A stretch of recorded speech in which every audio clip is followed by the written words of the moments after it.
데살로니가후서 2장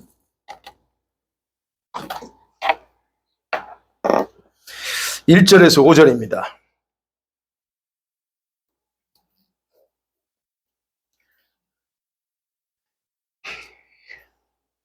찾으셨죠? 예.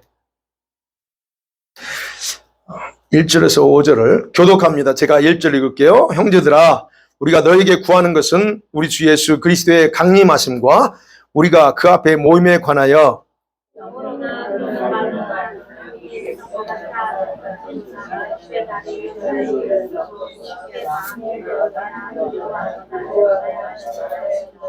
아따 딱딱하네. 몇 명 되지도 않는데. 자, 누가 어떻게 하여도 너희가 미혹되지 말라. 먼저 배교하는 일이 있고 저 불법의 사람 곧 멸망의 아들이 나타나기 전에는 그날이 이르지 아니하리니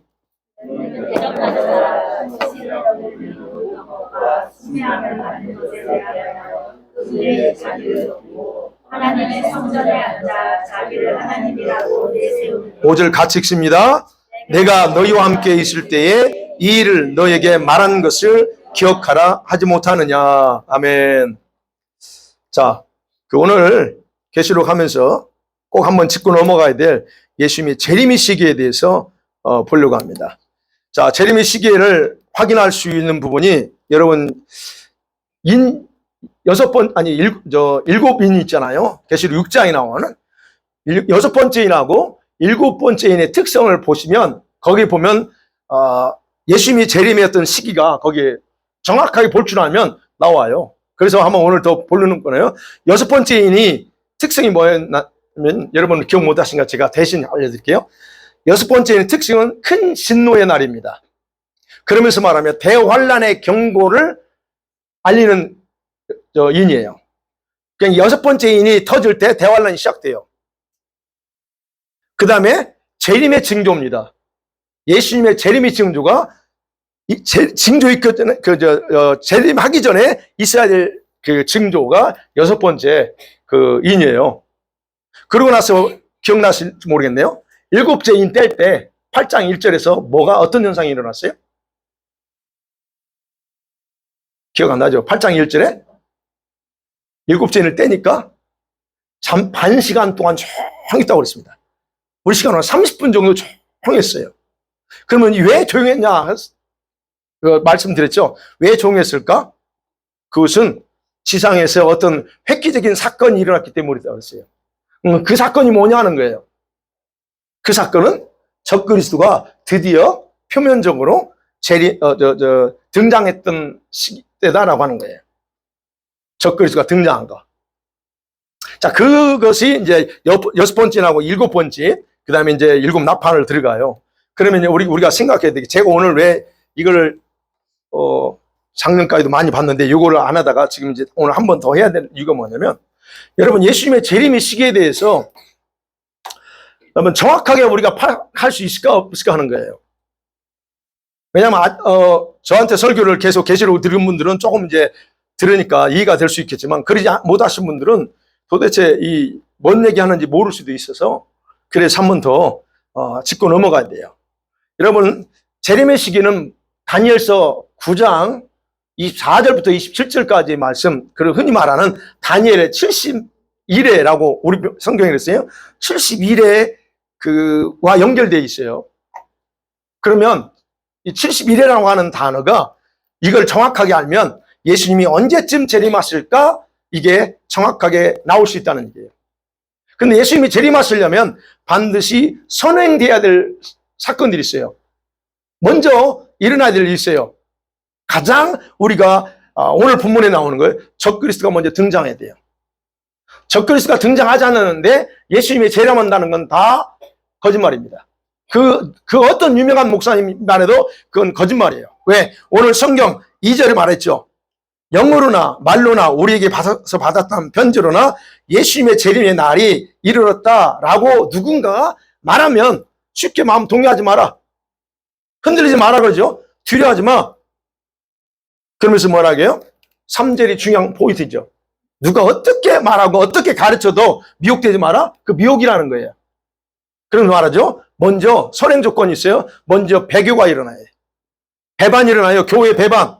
물론 이제 그 전에 성전이 건축돼야 되며, 성전. 이게 1번이에요. 그 다음에 배교. 그 다음에 뭐예요? 적그리스도. 적그리스도가 등장해야 됩니다. 그 다음에 이제 하나 더 나가면 이제 적그리스도 등장해서 이 성전에다가 우상을 세우는 이 사건이 터져야 돼요. 그러니까 성경 분명히 얘기했죠. 이가 없는데 예수님이 언제 재림한다? 뭐 이런 말들은 여러분이 미혹돼서는 안 된다는 얘기예요. 그러니까 아까 말씀드린 6번째 떨어지고 7번째는 떨어질 때 바로 이 순간에 적그리스도가 등장해요. 어느 순간에. 예. 제 지휘봉이 어디 있어요? 적그리스도가 등장합니다. 그러면 적그리스도는요, 그냥 갑자기 등장하지 않아요. 이스라엘과 아랍, 그 아랍과의 그 복잡한 관계 속에서 등장해요. 그래서 우리가 이스라엘도 잘 알아야 되고, 저 중동 지역의 움직임을 잘 파악하고 이해하고 있어야 돼요, 우리는. 근데 여러분 지금 이스라엘에서 어떤 일이 벌어지고 있는지 아세요? 그 도대체 그 중동 지역에서 어떤 일이 벌어지고 있는지 아시나봐요. 여러분 잘 모르세요. 모를 수밖에 없는 게 미디어가 안 보내줘요. 이스라엘에게 불리한 것들만 내보내지 이스라엘이 억울하게 당한 것들은 하나도 안 내보냅니다. 지금 이스라엘한테 얼마나만큼 팔레스타인 지역에서 하마스가 얼마만큼 미사일을 쏘아대는지 한 번도 뉴스 나온 거 없죠. 이스라엘이 팔레스타인한테 쏘아서 죽인 거 요것만 나와. 한국 뉴스도 나오더라고요. 그래가지고 팔레스타인 지역에서 뭐 건물 파괴된 거, 몇 명 죽은 거 요것만 집중 보도해.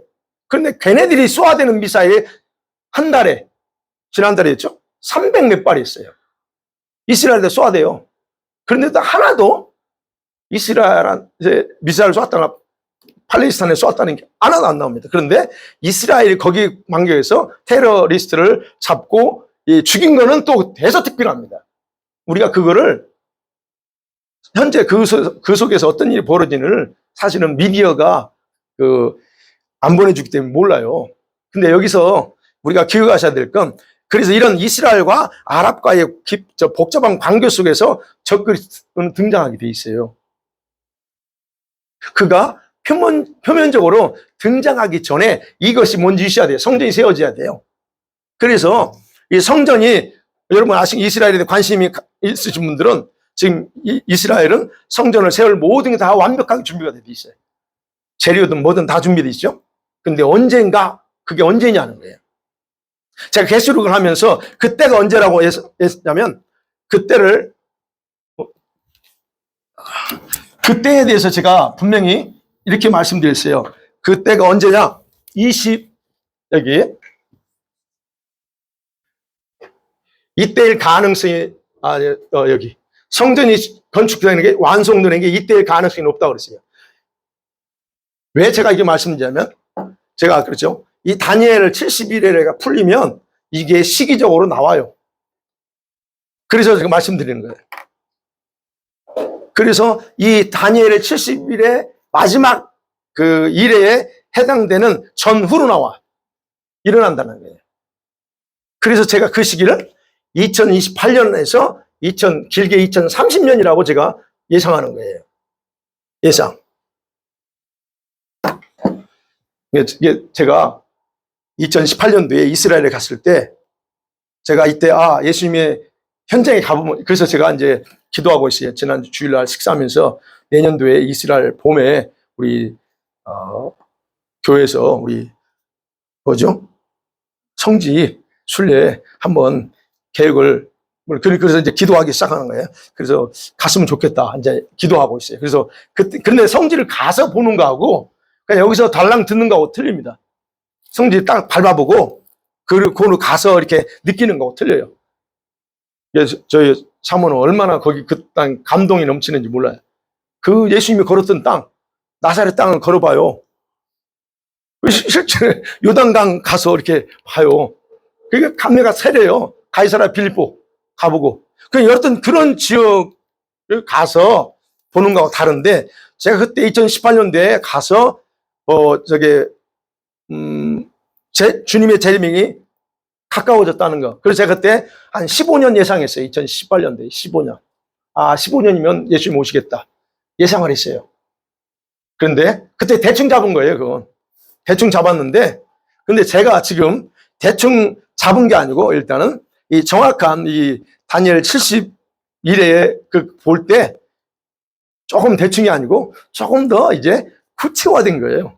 그래서 이제 오늘 그 부분을 말씀드리면서 왜 그렇게 되는지, 예수님이 왜 재림하시려고 하는지에 대한 부분을 같이 한번 나눠보려고 합니다. 그래서 예수님이 환난 전에 오느냐, 환난 후에 오느냐, 요거는 우리가 뒤에 가서 나눌게요.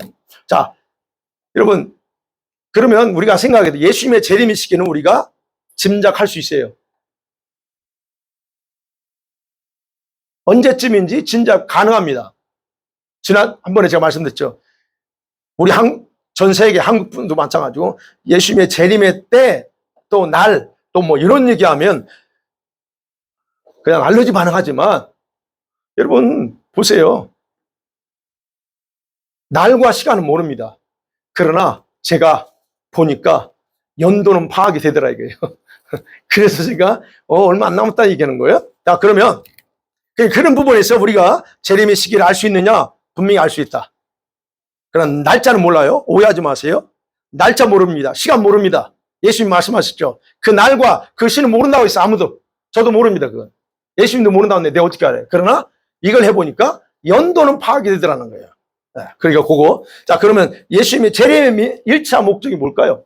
예수님이 왜 오시려고 그러죠? 그냥 거기 계시지. 우리 여기서 편히 살게 놔두고. 왜 오시려고 할까요? 예. 여러분, 그런데요. 이거 아셔야 돼요.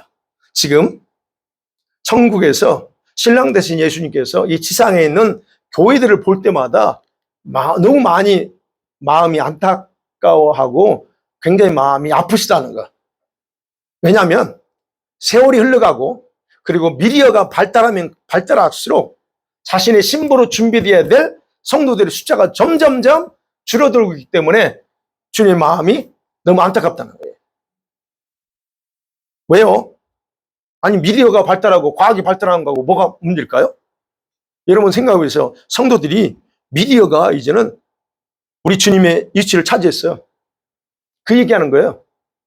미디어가 나쁜 거 아닙니다. 그런데 이 성도들이 미디어를 자기들의 새 주인으로 모시고 살고 있고, 미디어를 자기 신랑이신 예수님으로 여기며 살아가는 그런 비참한 현실 속에서 헤어나지 못하고 있기 때문에 그렇다는 거예요.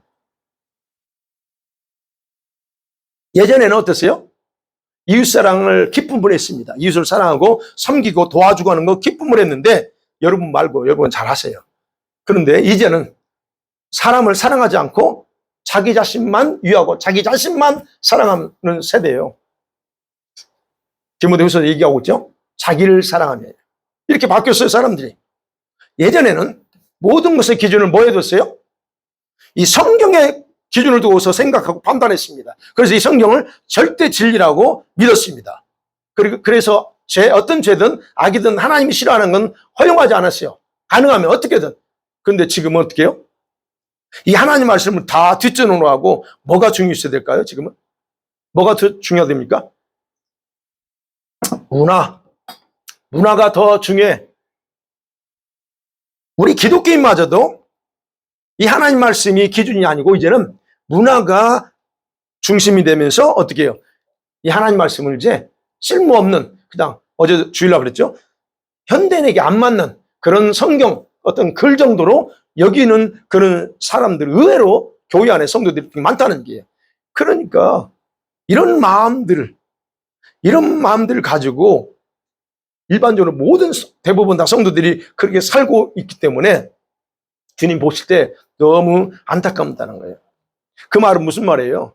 예수님께만 향해야 될 우리 성도들의 마음밭이 심각하게 오염되고 부패됐다는 얘기예요. 세상에 온갖 쓰레기, 이 마귀가 던져주는 온갖 쓰레기들이 가득 채워진 상태. 그러니까 주님이 마음이 아프고 그렇다는 거예요. 그러니까 생각해보세요. 이런 마음 가지고서 여러분이 신앙생활 합니다. 그렇다고 하면 그런 마음 버리지 않는 이상은 여러분, 우리가 신부되는 거 결코 쉽지 않습니다. 점점점 신부의 모습에서 멀어지면 멀어지지 가까워질 수 없어요. 그래서 제가 항상 강조하는 게 뭡니까? 우리 여기요. 우리의 속에 있는 쓰레기 다 청소해야 된다 하는 얘기예요. 자, 그런 시대에 지금 우리 살고 있어요. 그러면 저와 여러분, 적어도 저희 와서 우리 교회에서 또 이렇게 같이 예배하는 분들은 이 마지막 때에 대해서 제가 계속 외쳐대고 있기 때문에 마지막 때를 알고 그리고 살아가고 또 거기 나름대로 준비합니다. 그런 분들에게 주된 관심 뭐예요? 그러면 주님이 언제 재림하시냐 하는 거죠. 우리가 언제 휴거될까? 이거죠. 사실은 그렇죠. 예. 그러면서 자기들이 휴거되기를 간절히 사모합니다. 일반적으로. 그렇죠? 여러분도 그렇죠? 그러다 보니까 여러분이 이제 유튜브나 이런 거 보면 그래도 휴거에 대해서 마지막 때에서 일가견이 있다고 하는 분들의 많은 영상이 올라와 있어요. 자기 나름대로 이렇게 하는 게 있습니다. 그들이 주장하는 그런 어떤 뭐랄까요, 그 휴거 조건, 희망사항도 약간씩은 다르지만 핵심은 같아요. 뭐예요? 휴거되기 위해서는 우리가 예수님이 사모해야 된다, 깨 있어야 된다, 때는 거룩하게 살아야 된다, 이렇게 말합니다. 아주 핵심이에요. 맞습니다. 그런데 그런 분들의 그 모든 그 사상은, 신학사상은 다 환난 전에 휴거가 일어난다고 하는 것이 지배적입니다. 그러니까 환난 전에 휴거되려면 우리가 이렇게 해야 된다 얘기예요. 그런데요, 제가 이제 그런 분들의 영상도 보고 강의 내용도 이게 좀 다 안 봅니다. 한번 딱 처음에 들어보면 이분은 이걸 주장하는구나. 그래서 하다가 저는 안 봐요. 보다가 파악했기 때문에. 자, 그런 내용을 보면 그래요. 누가 휴거될 사람인지, 휴거되기 위해서 무엇을 해야 되는지, 이런 것에 대해서 분명히 성경 우리 가르쳐 주고 있습니다. 성경에 누가 휴거되고 어떤 사람이 휴거될 수 있는가, 어떻게 하면 휴거되고 할 수 있는가, 이런 부분에 대해서 우리가 성경이 가르치고 있는데, 근데 그런 부분에 대해서 어떻게 무엇을 준비해야 되는지에 대해서는 언급이 거의 없다는 얘기예요. 단지 그냥 우리가 휴거되려면 거룩해야 돼, 뭐 이런 정도로 많이 그러더라고요. 근데 거룩이란 게 말이 쉽지 좀 구체적으로 들어가야 돼요. 그렇죠? 제가 지금까지 여러분에게 가르쳐서 구체적으로 들어가야 돼요. 그러면 봐요. 우리가 성경에는 휴거라는 단어가 없어요. 휴거라는 단어 구체적으로 안 나타납니다. 데살로니가 전서 4장, 여러분 너무 잘 아는 4장에서 나오는 그 한번 랩처라고 하는 단어로 번역된 헬라 말인데, 그게 이제 라틴어에서 번역한 말이에요. 어찌됐든 휴거라고 하는 단어는 성경에 구체적으로 나타나지 않습니다. 근데 휴거는 한자 표현이에요. 그죠? 한자입니다. 다만 그 말 대신에 예수님께서 재림하실 때에 발생할 사건으로 묘사되어 있어요. 예수님이 재림할 때 일어나는 사건 중에 하나예요. 그걸 올려가는 거예요. 그러니까 제가 늘 강조하는 건, 저는 휴거란 말보다 예수님의 재림에 포커스를 둔다는 거예요. 휴거는 우리 관점에서 생각하는 거지만 주님은 그 관점이 아니고, 주님은 자기가 언제 오시냐, 재림의 관점이에요. 그래서 저는 재림이 언제 일어날지, 재림의 때에 우리가 무엇을 준비하고 있어야 되는가, 이런 걸 성경적으로 파악하고 있는 게 중요하다. 그래서 저는 그 부분에서 계속 강조하고 가르쳤던 겁니다. 왜요? 왜 우리가 이걸 알아야 되냐면, 많은 성도들과 많은 종들이 주님의 재림에 대해서 심각하게 생각하지 않고 살고 있기 때문에 그래요. 여러분은 그래도 예수님의 재림에 대해서 사모함이 있고 생각하고 삽니다. 맞죠? 다는 아니네 보니까. 예수님의 재림에 대해 적어도 그렇게 생각하고 살아요. 그런데요, 성도들 90% 이상은 언젠가는 오시지만 자신의 생애에서 일어나지 않을 거라고 생각하고 사는 사람이 의외로 더 많습니다. 자, 그런 상황 속에서 여러분과 제가 정확하게 인식해야 될 게 있어요. 뭘 인식해야 됩니까? 언제 오셔도, 예수님이 언제 오셔도 1년 후에 오시든 15년, 20년 후에 오시든 간에 아무나 휴거되지 못한다는 거예요. 아무나 휴거되지 않습니다. 예수님 재림 때에 그러면 휴거될 성도 누구냐라고 할 때 세 가지로 있어요. 세 가지로 주장해요, 보통. 첫 번째, 어떤 사람이 휴거된다고 말하냐면, 일반적으로 모든 성도 예수 믿는 사람 다 휴거된다고 주장해요. 얼마나 행복합니까? 우리가 다 휴거됩니다. 이 주장을 하는 분들을 얘기하면. 여러분, 예수님이 재림하실 것에 대해서 성경에서는 마태복음, 누가복음, 그 다음에 데살로니가 전서에 기록되어 있어요. 예수님이 오신다? 이런 내용으로. 근데 예수님이 오신다고 하는 그런 어떤 재림을 언급하는 것은 여러 군데 있어요. 그런데 구체적으로 우리가 흔히 말하는 재림과 휴거와 관련돼서 언급된 건 세 군데밖에 없다는 거예요. 그러면 먼저 생각해야 될게요, 여러분이. 왜 예수님 재림하려고 그러죠? 그리고 또 재림하실 때는 예수님의 신분이 뭘까에 대해 생각하셔야 돼요. 예수님이 지금 여러분에게 어떤 분이죠? 구원자시고, 여러분의 정말 때로 힘들 때는 여러분 정말 친구시고, 때로는 그분은 왕으로서 여러분이 우리가 각자 그렇게 고백합니다. 그런데 예수님의 재림하실 때는 여러분의 지금 생각하고 전혀 다른 모습으로 오십니다. 예수님이 초림하실 때는 구원자로 오셨어요. 근데 재림하실 때는 어떤 분으로 오셨어요? 심판자로 오십니다. 그러니까 상상할 수 없어요. 또 우리에게는 신랑이지만, 그거 오셔요. 그러면 여러분 생각해 보세요. 심판자로 오시고, 그렇다면 온 세상의 죄에 대해 심판을 집행하려고 오시는 거예요. 그럼 그분이 그냥 인자하고 사랑이 충만한 모습으로 오실까요? 아니면 이 세상의 온갖 악으로 가득 찬 이 세상에 대해서 하나님이 심판한다면 그냥 좀 다르겠죠? 우리가 분명하셔야 돼요. 네. 근데 감사한 건 성도들을 향해서는 심판자가 아니고 신랑으로 오신다라고 생각하는 게 좋습니다. 1차적으로. 심판해요. 세상은 심판합니다. 그렇지만, 신랑으로 오셔요.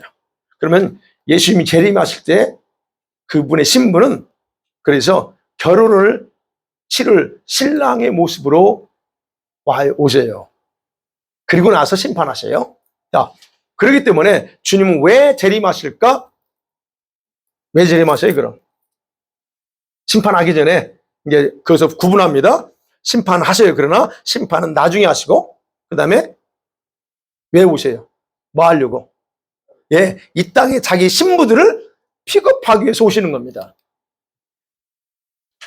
그러면 신부는 우리 땅에 있는 성도들이 속해 있는데 이 신부 픽업은 세상을 심판하기 전에 그래서 분리시키는 거예요. 그 신부들을 분리시키는 겁니다.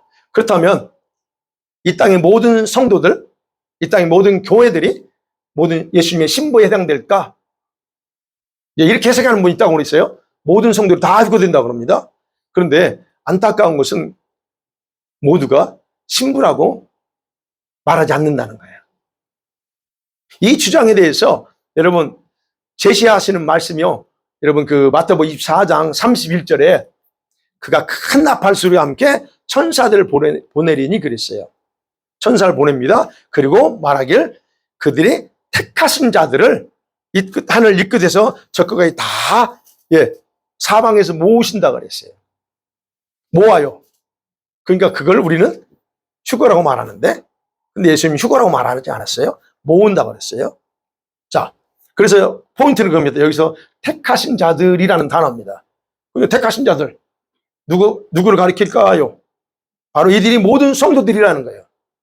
그분들의 주장은 모든 성도들입니다. 그래서 성도는 다 택함 받았어 얘기하는 거예요. 그런데 여러분 정확하게 구분하셔야 돼요. 하나님의 구원 행위와 관련해서 여러분은 확실하게 저와 여러분 여기 있는 모든 분들 그 다음에 이 지상에 살고 있는 구원받은 특별히 모든 종교인 포함하지 않아요. 모든 구원받은 진짜 신실한 그런 구원받은 사람들은 다 선택되고 구별된 자입니다. 맞습니다. 선택하셨어요. 세상에 수많은 사람 중에서 거기서 다 이렇게 구별했습니다. 그건 맞습니다. 그런데 휴거와 관련해서는 다릅니다. 휴거와 관련된 이 말씀에는 여러분이 확실히 선택되었는지 분별이 필요합니다. 거기서 택하신 자들이라는 단어가 구원과 관련돼서는 우리가 다 택함 받았지만 신부, 즉 픽업될 그런 부분과 관련돼서는 분별해야 돼. 내가 과연 그 선택된 자인가. 그래서 24장 31절에서의 구원 행위와 관련된 선택을 의미하지 않아요. 네. 그러면 생각해 보세요. 여기서 예수님이 이때 오신다면 성경에서 이 모든 믿는 자를 다 휴거돼 버리면, 근데 그것도 언제? 7년 대환란 전에 다 휴거되면 그 다음에 계시록에서 보면 지상에 성도들이 남아 있어요.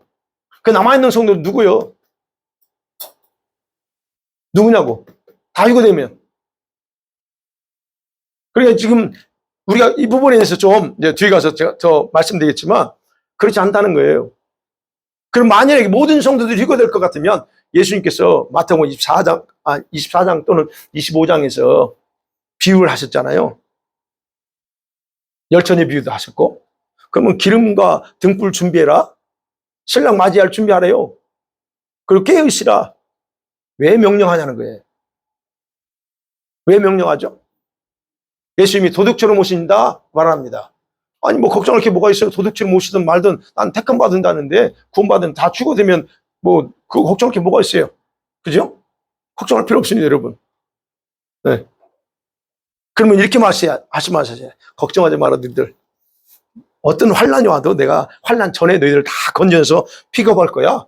차라리 이렇게 말씀하셔야 성도들한테도 위로가 되고 아이고 알겠으면 하고 되죠. 근데 성경 그렇게 말하고 있지 않다는 거예요. 그렇기 때문에 여기서 마태복음 24장 31절에서 선택이라고 하는 단어는 보편적인 선택을 의미하지 않는다는 거예요. 마태복음 여러분 22장에 보면 그 혼인잔치 비유 있어요. 22장 1절 14절을 보면 천국에는 이럴 것 같다. 한 왕이 자기 아들을 해서 결혼잔치를 준비했습니다. 그러면서 초대하죠. 근데 초대했던 사람들이 다 예약했던 사람이 안 옵니다. 그러자 왕이 그냥 길가에 아무나 다 초대합니다. 모든 사람 초청했습니다. 자, 그래서 결혼식에 사람이 많이 찼습니다. 근데 왕이 얼마나 왔나 하고 이제 들어가 보니까 어떻게 됐어요? 다 모든 사람이 예복을 입었는데 한 사람이 예복을 입지 않고 있네? 근데 그 사람 보고서 아니 뭐라고 그러죠? 아유 너 돈이 없었구나. 그렇게 말하지 않습니다. 여러분 그 비유에서요 마지막 예수님 결론이 뭐예요? 청한 자는 많은데 택한 자는 없다, 적다는 거예요. 그럼 무슨 말입니까? 바로 여러분 초청받은 사람하고 택한 자는 다르다는 얘기예요. 말씀의 메인 포인트 뭐냐? 청함받은 자는 많은데 그거요. 구원받은 자들은 다 초청받은 자들이에요. 예수 믿고 다 구원받은 자들은 다 초청받았습니다. 그런데 그 중에서 선택받은 자들은 신부 예복을 입은 자들을 말합니다. 그 얘기하는 거예요. 그렇기 때문에 주님께서 천사장의 나팔 소리와 함께 천사들을 보내서 누구를 픽업한다? 선택기인데 누구 어떤 선택한 자들? 신부로 픽업될 자들. 그런 사람들을 말하는 거예요. 그러니까 이 모든 성도가 아니다 하는 거예요. 그 다음에 두 번째, 어떤 성도들 픽업한다고 말하냐면 이렇게 말합니다. 믿음이 좋은 성도는 다 휴거된다 말합니다. 참 좋죠? 믿음이 좋은 성도들. 여러분 이 말 듣면 굉장히 위로가 됩니다. 제가 이 말 듣고 컸어요. 근데 얼마나 고민했는지 모릅니다. 아니 내 믿음이 어떤 데 좋아. 근데 어떤 데 믿음이 그냥 확 떨어지는데 도대체 이 믿음이 좋다는 기준은 어디에 해야 되냐고요. 근데 이 표현이 굉장히 추상적이에요. 근데 이 단어가 누구의 입에서 나왔냐면 세대주의자들이라고 하는 그 사람들에서 나온 말이에요. 이 세대주의 디스펜셔널리즘, 영어도 발음이 안 돼. 그런 사람들을 만들어낸 단어입니다. 이게 휴거 조건이에요. 휴거되려면 믿음이 좋아야 된다 그래요. 그러면 이 말을만 들으면 정말 위로가 됩니다. 근데 도대체 믿음이 좋다는 기준을 뭐에 둬야 되냐는 거예요. 뭐에 근거해서 결정해야 되냐는 거예요. 그걸 뭘 보고 믿음이 좋다, 나쁘다 평가할 수 있냐 이거예요. 물론 우리 입장에서 그렇죠. 믿음이 좋아, 저 사람. 그럼 뭘 보고 하죠, 우리는? 11조 열심히 하고, 그죠? 예배 주일을 빠지지 않고 나오고, 교회에 헌신적이고, 그러면 다 우리는, 적어도, 저분 믿음 좋아. 네. 우리 그렇게 평가해요. 우리는 그럴 수밖에 없어, 인간이니까. 그런데 그 사람의 내면, 그 사람의 성품, 기질, 실제 생활을 어떻게 사는가에 대한 부분에 있어서는 잘 모릅니다. 왜? 다 감추니까. 다 감추잖아요, 여러분. 여기 같이 오늘 봉사하고 하지만 본색 안 드러내요. 왜? 나 때문에 상처 받을까봐 내가 속에서 열불나지만 하면 안 되지. 맞죠, 집사님? 안 해. 그러니까 도대체 여기서는 너무 다들 천사 같아. 집에 가보면 이제 다 드러나죠. 예, 여러분은 그래요. 그러니까 여러분 우리가 내면의 성품과 그 다음에 실제 생활에 크게 우리가 비중을 봐야 돼요. 근데 거기는 안 든다. 그럼 하나님의 평가 기준이 뭐냐는 거예요. 하나님의 평가 기준이 있겠죠? 뭘까요? 하나님이 가장 중시하는 게 뭐예요? 중시하는 게 뭡니까? 하나님의. 예, 우리 중심이에요. 예, 물론 우리의 행동도 보십니다. 행동도 보지만 행동 이전에 내 중심 동기를 먼저 보세요.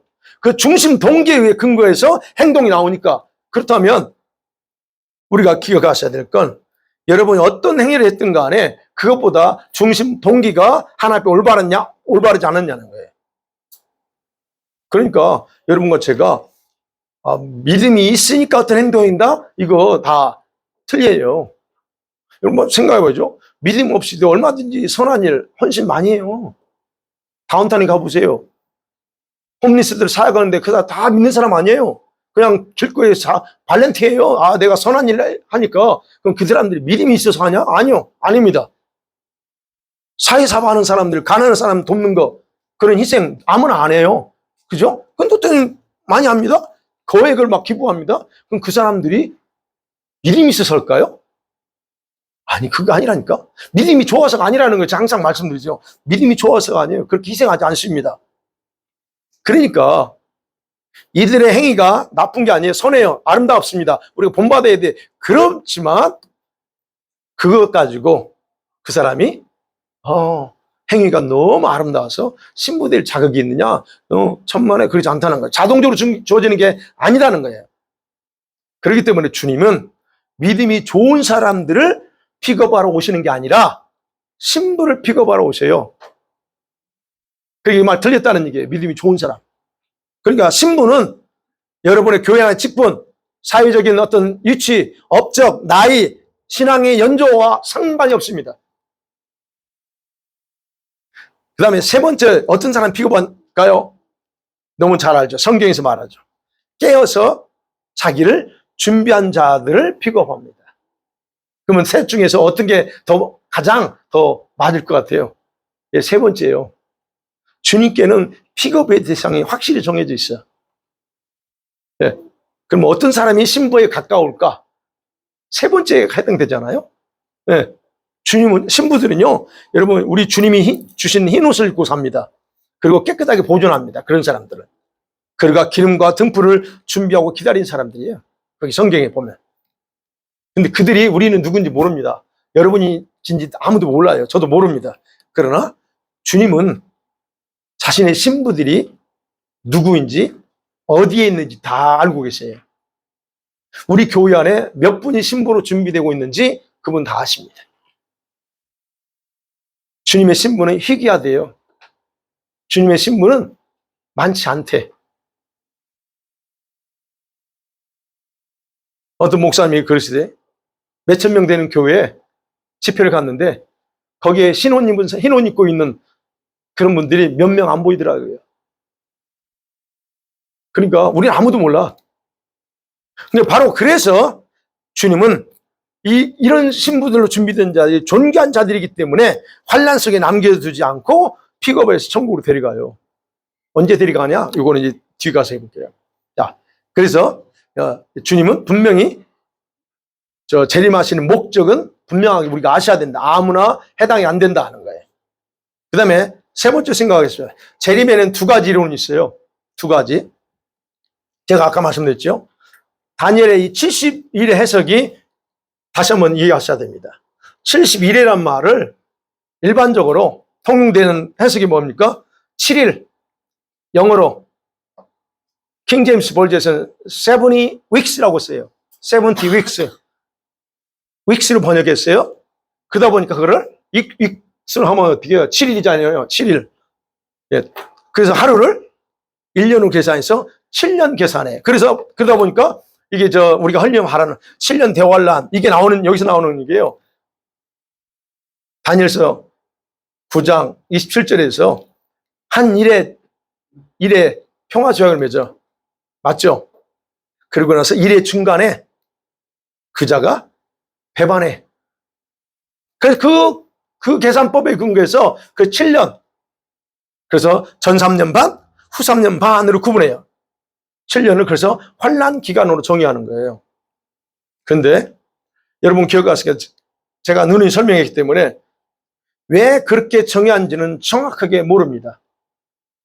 또 누가 그렇게 했는지 몰라요. 다만 아까 말씀드린 세대주의자들, 이 세대주의자라고 하는 신학자들 1900년대 말에 태어난 미국에서 영국에서 일어난 그런 신학 사상 중에 하나예요. 근데 그것이 지금까지 흘러내려왔어요. 근데 그때 계산했던 방법이 이거예요. 7주, 아니, 주를 해가지고 7일. 그래서, 7년. 그리고 이렇게 3년 반, 3년 반. 그 계산법이 지금도 통용됩니다. 그런데 다니엘서나 계시록에 보면 분명히 대환란은 몇 년이에요? 한때, 두때, 반때. 다니엘서는 한때, 두때, 반때. 그 다음에 계시록에서 나오죠. 한때, 두때, 반때이고 그 다음에 동시에 몇 개월? 42개월. 이 42개월 동안 대환란입니다. 7년이 아니에요. 42개월만 대환란이고 교회가 박해를 당할 것이다라고 계시록에서 분명하게 계시하고 있습니다. 근데 그럼에도 불구하고 분명히 계시록에는 42개월이라고 표현했는데도 불구하고 여전히 7년을 처음부터 환란으로 정해놓고 해석하는 거예요.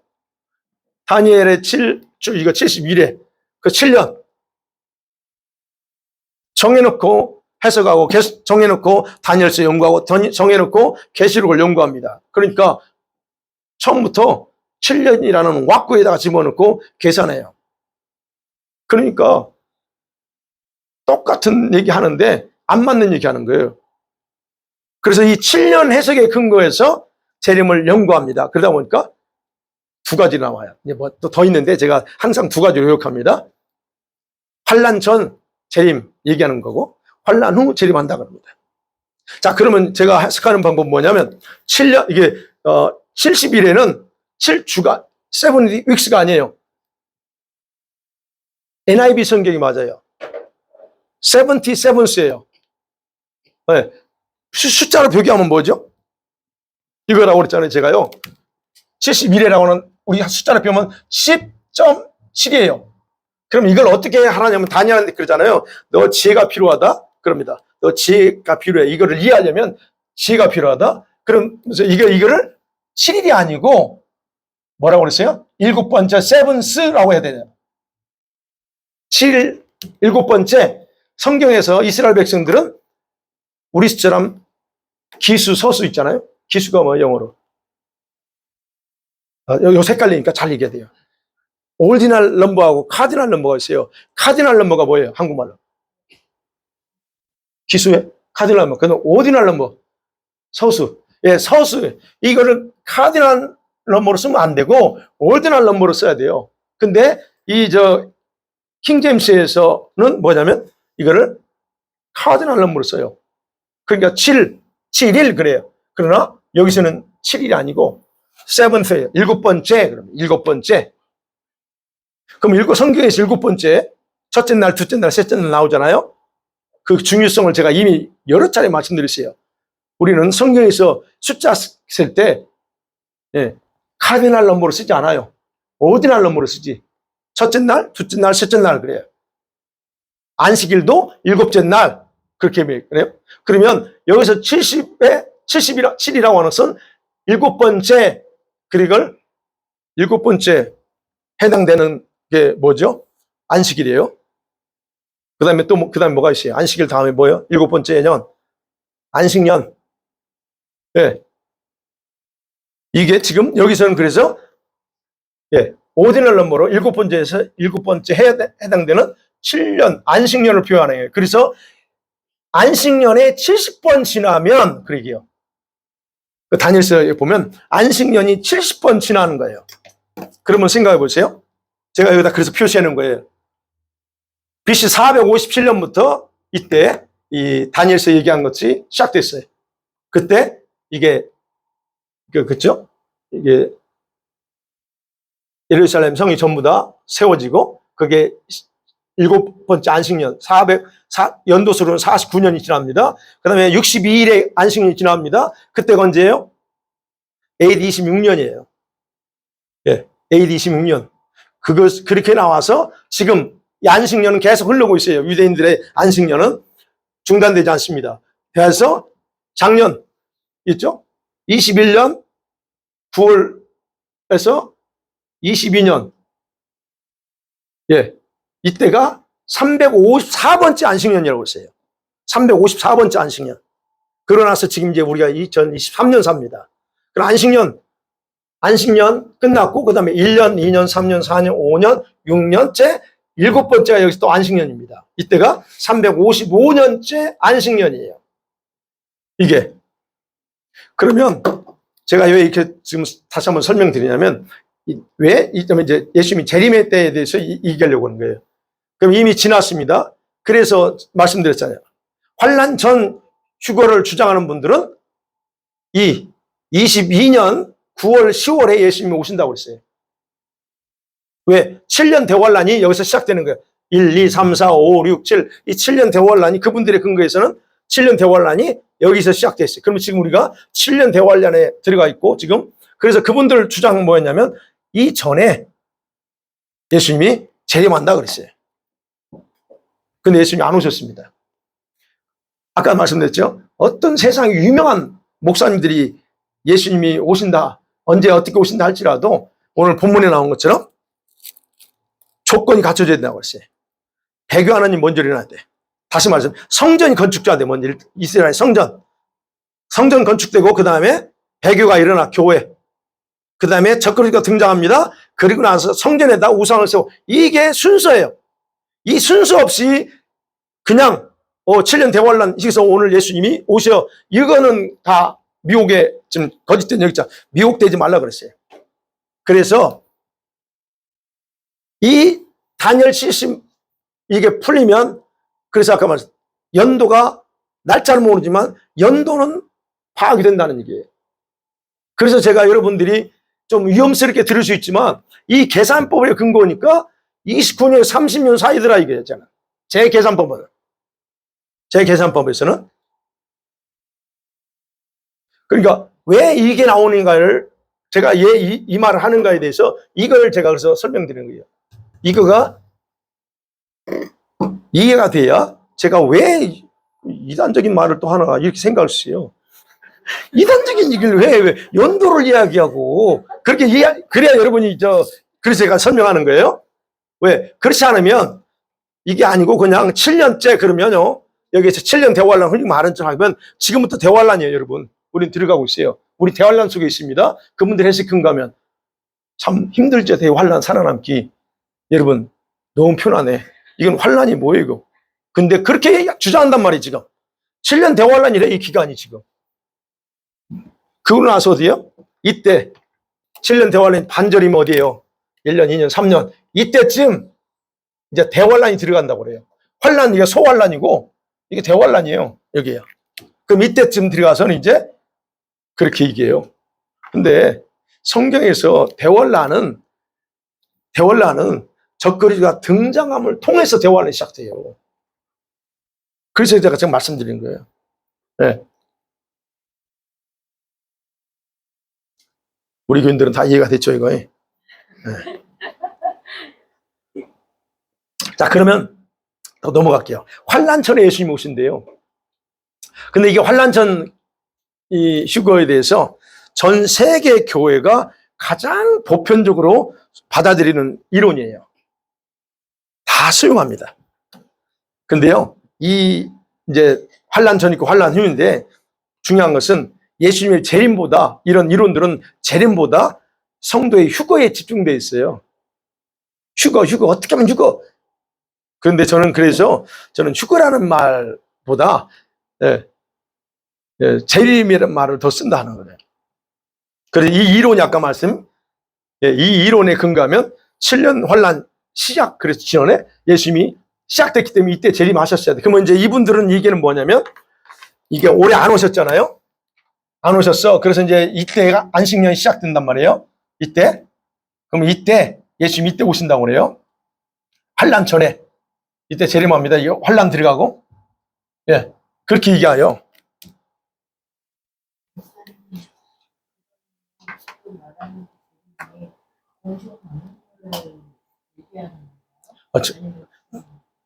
다 얘기할게요. 자, 그러니까 우리가 그런 부분에서 우리가 이거를 이해하시려면 대환란이 어떤 의미냐부터 알아야 돼요. 대환란은 어떤 걸 대환란이라고 언제부터 시작됐는가를 여러분 정확하게 아셔야 된다는 거예요. 여러분 이 대환란은 이 기간은 지상에서 우주적인 재앙이에요. 전 세계적인 재앙.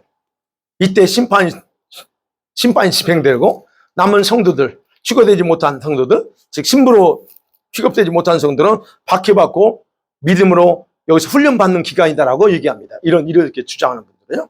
그러니까 자기들은 믿음이 좋은 사람 휴거됐어요. 그래서 그래요. 이게 아까 왜 이 사람들이 이렇게 근거하냐? 아까 말씀드린 다니엘서 9장 27절에 한 통치자가 많은 사람들과 평화조약을 맺어. 그죠? 그거 알죠? 그래서 이스라엘에서 정치적인 분쟁, 팔레스타인에서의 그런 과의 관계 속에서 협상의 됨을 통해서 끝나. 그래서 7년이 시작돼. 그리고 그래서 이제 이렇게 주장하는 사람이 있고 또 하나는 어떤 걸 또 주장하면 아까 말씀드린 안식년, 제가 말한 것처럼 어떤 분은 안식년 주기로 해석하면서 바로 안식년을 마치는 그 다음에부터 7년 카운팅해서 환란이 시작된다라고 이제 얘기를 해요. 지금 저는 이게 지금 제가 설명했던 그거 이 근거에서 대부분 이제 요즘은 좀 바뀌고 있습니다. 그런데 분명한 것은 안식년이 언제인지 예측할 수 없다는 거예요. 그 사람들이 주장한. 근데 이제 일부 지금 미국에서 일부 유대교 메시아닉 그 목사님 중심으로 해서 이제 이게 안식년에서 파악이 되고 있고 지금 조금 더 많이 보편화되어 있습니다. 그래서 이런 얘기를 해요. 그래서 이 7년 대환란의 시작은 불확실해서 세계 정치나 이스라엘, 중동의 사태를 주시하고 그래서 우리가 봐야 된다. 그분들은 그렇게 얘기하는 겁니다. 근데 이제 이렇게 해서 그래서 대환란 전에 어쨌든 예수님이 오신다라고 주장합니다. 그다음에 환란 후 예수님이 재림합니다. 네, 최근 들어서 많은 목사님들이 이 환란 후에 재림한다는 이론에 많이 동의합니다. 왜냐하면 종말에 대한 말씀이 계시록도 나오고 다니엘서에서 보고 이 복음서보다는 이 환란 전보다 사실은 성경에는 환란 전보다 환란 후 재림한다는 게 더 나와요. 성경에서는. 환란 전이라고 하는 거는 전혀 성경 구절이 없어요. 구절이 없습니다. 하나도 없어요. 후에 온다는 구절은 있어도 환란 전에 온다는 성경 구절이 없다는 게. 그럼에도 불구하고 환란 전 재림 이론이 더 강한 이유는 뭐냐? 아까 말씀드린 세대주의 신학이 이게 뿌리 깊게 전 세계적으로 자리 잡고 있기 때문에 신학교에서도 그 이론을 정설로 받아들이고 있었고 가르쳤어요. 그러니까 지금도 마찬가지입니다. 그런데 많은 종들이 이제 바뀌고 있어요. 네. 많은 종들이. 그 해석의 내용들이 너무 억제에 가까운 것들이 많아요, 여전히.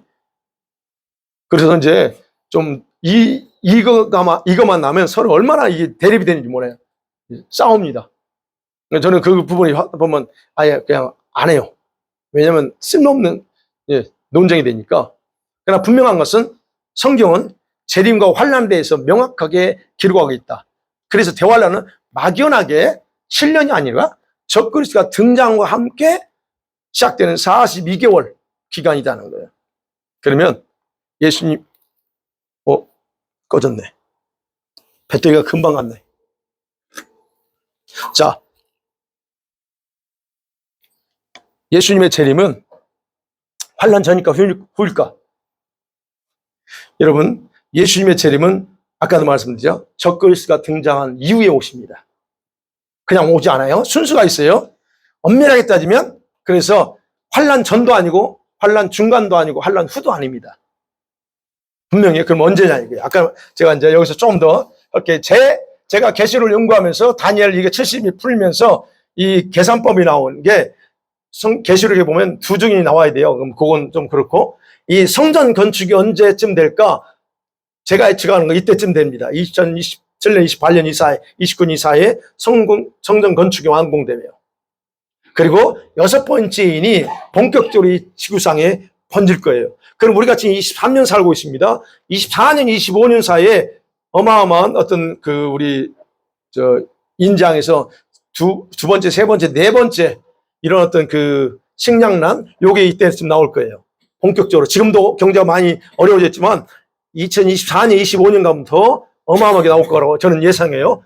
그게 이제 계시록 6장에 근거 보면. 그러면 6째 인이 이때쯤, 왜냐하면 이것과 관련돼서 적그리스도가 등장해야 되니까, 등장할 때. 그러면 성전 건축이 이때 돼요. 그 다음에 안식년이 시작됩니다.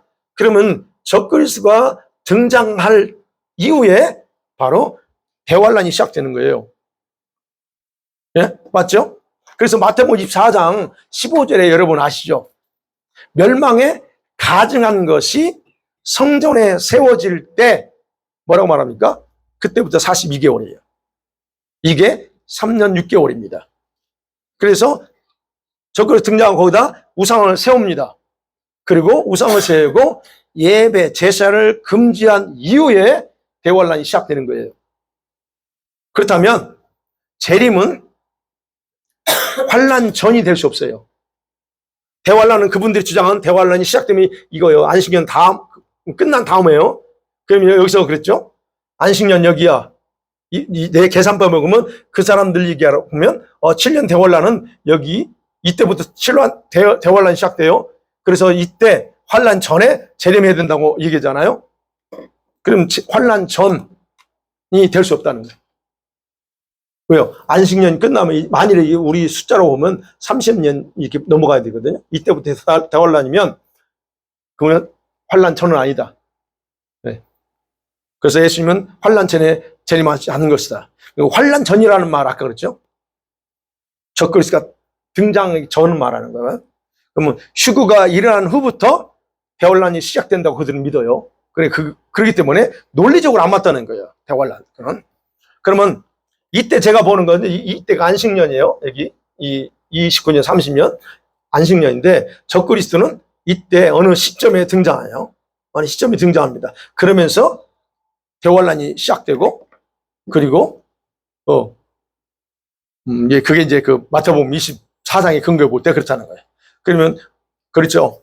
29절 마태복음 24장 29절 보면 그날 환란 후에 그랬어요. 그날 환란 후에 즉시 해가 어두워지고 하늘의 징조가 보입니다. 그리고 30절에 보면 그때 인자의 징조가 보이겠고 그랬어요. 그럼 아까 말씀드린 계시록 6장에 이 6번째 인 떼었을 때 나타나는 현상과 동일합니다. 동일해요. 그러면 6번째는 아까 뭐 그랬어요? 재림의 징조를 알리는 사인이라 제가 말씀드렸습니다. 그리고 마태복음 24장에서의 환란은 거기서 보면 유대인을 중심으로 일어난 환란을 먼저 기록하고 있어요. 거기 내용이 유대인. 그래서 그날 환란 후에라고 하는 그 단어는 즉 적그리스도가 성전이 세워졌습니다. 이때 이미 적그리스도가 등장하기 전에 성전이 세워졌어요. 그리고 나서 얼마 안 있어서 성경에 보면 중간에 그랬어요. 그 중간이 뭐냐? 그 안식년에 해당되는 그 중간 어느 시점에 요놈이 정체를 드러납니다. 정체를 드러내고 이미 성전에 세워졌기 때문에 정체를 드러내고 제사 못 드리게 하고 그리고 거기다 자기가 우상을 세웁니다. 자, 그러니까 그런 어떤 부분이에요. 그러면 환난 후라고 하는 것은 생각해야 될 게, 이때 예수님이 경고한 내용을 보면 그래요. 마태복음 24장 26절에 그런 일이 일어나거든 유대에 있는 너희들, 분명히 그렇습니다. 예수께서 말합니다. 너희들, 유대에 있는 너희들 대항하지 말고, 그래요? 대항하지 말고 유대에 있는 자들 빨리 산으로 도망가래요. 왜 도망가래요? 이건 이미 정해진 거야. 너희들 대항해봤자 이건 다 망해, 죽는 거예요. 그러니까 대항하지 말고 빨리 산으로 도망가래요. 그게 마태복음 24장 16절이에요. 그러면 그때가 시기적으로 어디냐 이게요. 시기적으로 여러분 우리 달력으로 2월과 4월 사이입니다. 2월과 4월 사이예요. 그러면 그리고 몇 개월이 지난 후에 예루살렘에서 발생한 이 적그리스도가 등장해서 그 얼마나 여기서 혼동이 있겠어요. 지금 막 굉장한 데몬스트레이션이 일어날 거예요. 왜요? 정통 유대인들이 가만히 있겠어요? 여기서 어마어마한 문제가 발생합니다. 시끄러집니다. 그러면 적그리스도가 가만히 있겠어요? 안 있지. 그래서 그거를 예루살렘에서 발생한 모든 문제들을 몇 개월이 지나면 3개월이 걸지 4개월이 걸지 몰라. 그걸 다 정리해버릴 거예요. 정리한다고. 그리고 나서 그 위에 하늘에서 징조가 있다. 성경이 나오는 거예요. 하늘에 징조가 있어요. 무슨 징조? 예수님이 그때 인재의 징조가 보이리니 그랬어요. 그러면 이때가 계절적으로 언제냐 이게요. 여러분, 적그리스도 등장해서 우상을 섬길 때가 이 안식년에 근거할 때 중간이면 2월, 3월, 6월절 있는 때예요. 6월절. 그러면 3, 4개월, 4, 5개월 정리 다 이제 예루살렘 시끄러운 거 모든 거 다 정리돼. 그러면 이 계절적으로 어디에? 가을이 되는 거예요. 가을. 그럼 이 가을, 유대인에게서 가을은 무슨 절기가 있어요? 세 절기 있죠? 나팔절, 대속제일, 장막절, 초막절이 있습니다. 그럼 예수님이 장막절, 초막절, 그 다음에 나팔절을 성취하셔야 돼요. 이 이스라엘에 대해서 들으신 분들은 나팔절이 누구와 어떤 것과 상징한다고요? 예수님의 재림과 연관됐고 재림을 상징한다 그래요. 장막절은 뭘 상징하죠? 초막절은 천년왕국을 상징합니다. 그러면 대환란은 언제 일어나요? 나팔절 이전에 시작되는 거예요. 즉 2월, 3월 적그리스도가 우상을 세운 그 이후부터 대환란이다 말하는 거예요. 그래서 그 기간이 유대인에게 우리 말고 유대인들이 보면 그때 6월절 기간이에요. 이건 우리가 이걸 알려면 유대인 절기를 알아야 되고 우리가 유대인처럼 생각해야 돼요. 근데 우리는 그냥 태양력 쓰니까 잘 모릅니다. 근데 성경에서는 그렇다는 거예요. 그럼 이 기간이 2월, 3일, 4월. 네. 그럼 유대인에게 6월절은 뭡니까? 이들이 왜 기억하시게 유대인들이 왜 성전을 원하느냐? 우리끼리 성전 필요 없는데 그들은 성전이 있어야 돼. 길을 쓰고 성전을 세우려고 하는 이유가 있어요. 1차적으로 출애굽 6월절은 출애굽 사건이죠. 네. 어린 양을 잡아서 구원을 소망하는 제사를 드려야 돼, 그들은. 그리고 자기들의 모든 죄를 다 대속받아야 돼. 아직까지 자기들은 그 민족적인 죄든 뭐든 용서받지 못했어요. 왜? 제사를 못 드렸기 때문에. 그러면 생각해. 제가 이제 이 말씀을 그전에는 제가 이런 내용 설교 안 했어요. 근데 이거 오늘 하려고 하면서, 이게 저한테 그냥 확 와가지고 제가 전해드리는 거예요. 그런데 바로 그 절기에 적그리스도가 성전에다가 딱 옥상 세워놓고 제사 못 드려. 딱 자기에게 제사하라고 강요할 거라는 거죠. 이게 바로 유대인들에게는 이것이 어마어마한 모욕이에요. 그게 바로 환란의 시작이라는 거예요. 그런 생각이 아까도 말씀했죠. 예루살렘에서 이런 일로 가만히 있겠느냐. 어마어마한 소동이 일어납니다. 반대 세력들이 충돌이 일어나죠. 여러분, 이스라엘뿐만 아니라 아랍 사람들이에요. 특징이 뭐예요? 분중심리가요. 어마어마하게 강합니다. 이 결집력이 대단해요. 그냥 한번 그냥 올려요. 그래서 거기 가면 막 난리 치는 거예요. 그러니까 이렇게 일어날 때 적그리스도는 뭐 할까 그러면? 바로 그들을 군대 동원해서 다시 다 제압할 거예요. 그러면 대바퀴가 시작되는 겁니다. 그래서 아까 말씀드린 5, 6개월 지난 후에 완전히 다 제압한 후에 보면 예수님께서는 절기 시간표대로요, 나팔절 기간에 재림하실 가능성이 큽니다.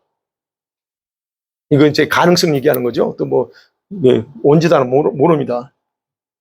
그러니까 환란 전에 예수님이 재림하신다는 건 이론이 안 맞아요. 그러면 재림 때는 환란 전이 아닙니다. 또는 환란 중간도 아니고 환란 후도 아닙니다. 언제요? 환란 시작 초에 일어난다고 봐야 돼요. 환란이 시작됐지만 초반에, 몇 개월이 지난지 몰라, 초반에 예수님이 재림에 있어서 신부들을 데려갑니다. 그게 바로 예수님의 재림이에요.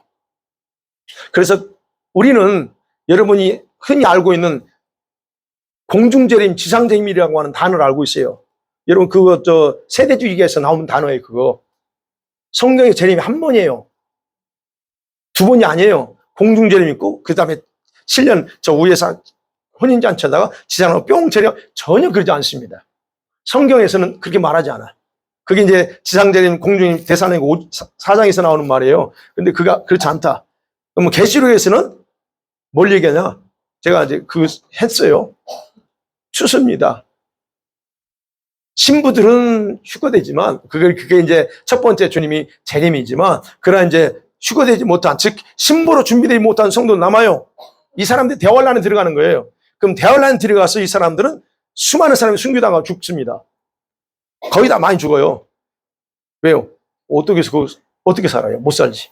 많이 죽어요. 그러고 나서, 그런 가운데서 믿음을 지키고, 어쨌든 그런 사람들은 나중에 알곡추수하는 거예요. 휴거가 아니고, 알곡추수. 그게 계시록 14장에 나오는 거예요. 자, 그 부분은, 그때 가서 또 제가 얘기할 거예요. 자, 결론입니다. 제가 오늘 이렇게 봐야 되는지, 여러분 이거 좀 한 번 더. 그래서 이제 절기도 벗고, 그렇습니다. 자, 그래서 계시록 연구에서 특이한 거는요, 여러분 제가 계시록 연구하지만 특이한 건 재앙이나 심판, 천국, 혼인잔치에 대한 내용은 나오지만 휴거 사건에 대해서는 안 나와요.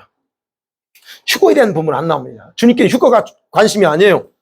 단지 우리가 휴거라고 생각하게 만드는 사건들, 목회자들로 하여금 이거 휴거 아니야? 라고 하는 어떤 그런 사건도 기록되어 있어요. 계시록 11장 11절과 12절에 보면 여러분 두 증인이 3일 반 만에 죽었다가 올라가요. 이거를 다들 그 3일 반은 뭐예요? 3년 6개월로 해석해서 이렇게 얘기합니다. 그 다음에 계시록 14장 14절 16절에서 보면 인자 같은 이가 곡식을 추수합니다. 이것도 역시 휴거라고 그래요. 이제 목회자들이 그렇다는 거예요. 그러나 그건 아니다는 거예요. 자, 그러면 생각이죠. 왜 예수님께서는 요한에게 재림의 사건을 보여주지 않았을까 하는 거예요. 왜냐? 보여줄 필요가 없어요. 제가 연구해보니까 보여줄 필요가 없어요. 왜요? 이미 예수님께서 마태복음 24장에서 본인이 이미 밝혔어. 내가 언제 올 거야? 어떤 사건이 있을 때 올 거야. 그 사건이 계시록에 또 연결돼 있어요. 그 다음에 바울도 데살로니가전서 4장에서 재림하실 때 일어날 일에 대해서 기록했어요. 그러니까 굳이 더 이상 그걸 할 이유가 없는 거예요. 그러니까 우리 신랑이신 우리 주님이 이제 여러분 같이 생각이 들 건 그렇다면 주님이 오실 날이 멀지 않았구나 하는 부분을 이해가면서 이럴 때 나는 뭘 어떻게 하고 뭘 준비해야 되냐는 거예요. 요거 이제 관심입니다. 뭐 연도 이런 것도 여러분 굳이 관심 안 내도 돼요. 제가 이제 하면서 이게 상고하기 위해서 여러분을 가르쳐 주는 거예요. 그만큼 시간이 없다는 걸 가르쳐 주기 위해서 제가 이렇게 하는 거지만, 그럼 저와 여러분 뭘 해야 되냐는 거예요. 저와 여러분은 기억하게 시간은 많지 않다는 거 기억하시죠, 일단. 그래서 제가 얘기했잖아요. 만일에 제가 주장하는 것이 이 70일이가 안 맞는다 할지라도 길어봤자 다음이에요. 그래봤자 10년에 15년이에요. 그러니까 그게 그거예요. 2018년대가 15년 정도 남았다라고 했던 거하고 지금 와서 또 15년 남았다면 그게 그거예요. 근데 여러분과 제가 기회가 될 거는 근데 이제 세상 돌아가는 상황을 볼 때는 그렇게까지 가지 않을 것 같아요. 그래서 저는 시간이 없다는 거죠. 먼 시간? 주님이 그렇다 오신다고 이 세상이 이때 심판하냐? 아니에요. 세상 더 갑니다. 그러나 제 관심은 저와 여러분이 주님이 오실 때 신부로서 올라가야 된다는 제 관심이에요. 그러니까 거기에 해당돼야 된다는 강조하기 위해서 여러분 제가 끊임없이 외쳐낸 거예요. 지금 그렇게 해서는 안 된다 하는 거예요. 네. 그렇다면 우리가 어떻게 되냐는 거예요. 뭘 해야 될지. 제가 이렇게 설교하자면 여러분 또 금방 잃어버립니다. 감사히 잃어버리는 게. 그래야 제가 또 하지. 네. 근데 기억하세요. 여러분 이런 설교를 듣는 건 기회지만 여러분 나 스스로를 준비하겠다고 하는 결정은 달라요. 여러분 저로서 좋은 정보 얻었네 라고 하는 걸로 끝날 거냐 아니면 여러분이 진짜 그렇구나라고 준비하느냐 하는 건 다르다는 거예요. 왜요? 노아 시대 사람도 그랬어요. 네. 홍수 심판을 외치고 무슨 경고를 했어도 귀담아 듣지 않았습니다. 그러니까 유비무환이라는 단어가 우리가 그죠? 이게 우리가 할 일이라는 거예요. 자, 이제 이런 시점에서 저와 여러분이 바쁘게 살고 여러분 생각대로 살고 여러분 어떻게 살아도 여러분 자유지만 한 번쯤 여러분의 삶을 돌아보면서 시급함을 느껴야 돼요. 내가 지금 때가 어느 때인데 이 시급함을 느끼고 또는 위기의식을 여러분 가지고 돌아서서 깨어서 여러분 자신을 준비하라는 것이 저의 강조입니다. 그러기에 여러분 우리가 시간적인 여유가 사실 많지 않아요. 진짜 주님이 저한테 그랬잖아요. 우리 교회에 때에서 전화하겠어요. 이번 주에 마지막 전화할 거예요. 마지막 내용이 뭔 줄 아세요? 주제예요. 완전 무장해야 될 때라고 했어요. 저한테. 완전 무장. 그 완전 무장에 대해서 얘기할 거예요. 도대체 저는 그래서 어제도 기도하면서 뭘 의미하면서 완전 무장해야 돼요. 아니, 무장해야 뭐 전신갑주 입는 거 다 우리는 다 알고 있는 얘기인데.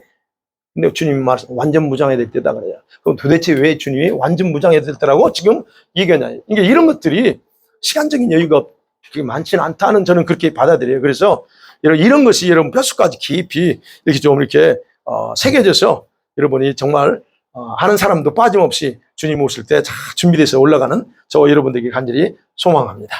아멘. 이 시간에 이제 기도해야죠.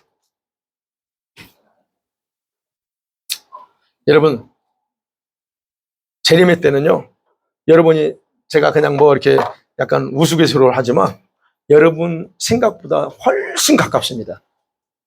가까워요. 그래서 더 이상 여러분이 뭐 이렇게 언젠간 되겠지, 언젠가 이게 아니에요. 그래서 준비하는 게 어렵다고 생각할 것도 아니고요. 바쁘다고 여러분 한 번의 선택이 영혼을 좌우해요. 그죠? 한 번의 선택이 영생을 좌우하는 것처럼 그게 그런 상태예요. 그렇다면 여러분 한번 자신을 돌아보세요. 나는 왜 그런 감각이 일어나지 않지? 이런 설교 듣고 이것에 대해서 나한테는 왜 그런 어떤 맹하지요? 어떤 사람은 그냥 마음이 이렇게 움직이는 어떤 사람은 맹해요. 들어도 도대체 이게 아직까지 머릿속으로는 긴가민가 이게 머릿속에 돌아가는 분이 있어요. 그럼 왜 나는 그러냐는 거예요. 왜 김 목사는 이렇게 엉뚱한 것처럼 들리는 이런 얘기를 해야 되니까 하는 거예요. 이런 것들을 들으면서 여러분, 그렇다면 여러분과 제가 한번 기도해야죠. 하나님, 나한테 그런 어떤 깊은 어떤 의식이 깨어나고, 영이 깨어나야 돼요. 그러려면. 그래서 내 영혼과 의식을 성령의 강력한 그 은혜로 나를 좀 깨워주시고, 그래서 바로 잡아주셔서 정말 때를 분별하고 하면서, 그래서 내가 어떻게 준비하고 살을지 좀 알고 정신 차리고 살게 해달라고 열심히 기도하시고, 그 다음에 또 여러분이 말씀을 받으면서 여러분이 그 말씀을 여러분에게 적용하고요. 여러분이 다른 사람이 아니에요. 여러분 자신을 위한 거니까. 그래서 하나님 이 시간에 나에게 깊은 통찰력을 열어주시고요. 그래서 좀 하나님 앞에서 이제 시간을 아끼고 나 자신을 준비하는 일에 전심전력하도록 예수 기도하고, 또 7월이 시작됐잖아요. 이제 바쁩니다. 다들 여행도 하고 뭐 여러 가지 계획들이 있을 텐데 우리 주일학교 아이들 성경학교 오늘 2주째 끝났는데요. 더 가면 갈수록 하나님 아이들이 말씀과 믿음 안에 더 무장되지를 위해서 기도하시고, 그 다음에 다음 주 목요일 날 우리가 훈하고 기도하는 IT 헬렌 김 선교사님이 오셔서 말씀 전합니다. 여러분 오셔서 아주 그분의 간증도 참 파란만장합니다. 오셔서 같이 예배 드리고 또 같이 기도도 했으면 좋겠고요. 주변에 좀 알려주세요. 네. 그리고 또 8월 21일, 22, 23일이죠. 네, 어아우젯 선교하는 거에서 미리 기도하셔야 되고, 그래서 각자 여러분 스케줄 하세요. 왜냐하면 정확하게 나와야 돼요. 그냥 지금은 마음의 감동 들어 갈 거야 이렇게 되는 게 아니고 확실하게 하셔야 됩니다. 그래서 우리가 거기 맞게 뭘 준비해야 될지도 아니까 그렇게 하고, 9월 달에 있을 집회요. 부흥회 제시카 목사님 계속 기도해 주시고요. 우리 자녀들 위해서 기도하고, 또 특별히 더 기도할 제목 있나요? 이스라엘 위해서 기도해야 되고, 이번 터키하고 이스라엘에서 이번 주 돌아옵니다. 내일 목요일이죠. 내일 아마 출발할 거예요. 다시 돌아옵니다. 어쨌든 올 때까지 안전하게 위해서 기도해 주시고요. 다른 거 금지? 능력 받기 위해서. 그리고 능력 받아야죠. 능력 받고 불 받기 위해서 기도하시고. 또 다른 거 없죠?